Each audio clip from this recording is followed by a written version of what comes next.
Team, let's review the contract of dispute case. Matundi, can you walk us through the breach of contract case? Yes.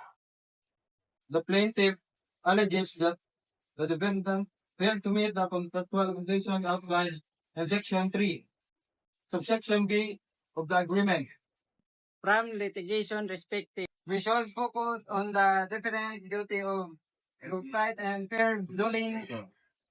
Dealing we can require that the define action, effect, effective, and material breach of the contract. I review the corporate records and it appears that the difference action might have the also violate section 409A of the internal revenue code.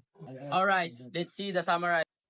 We have cleared the breach of contract of strong eligibility of struggle, potential tax implication, and possible IP infringement claims. And we should review the case law on material breach. The courts of interpretation of material will be crucial in our agreement.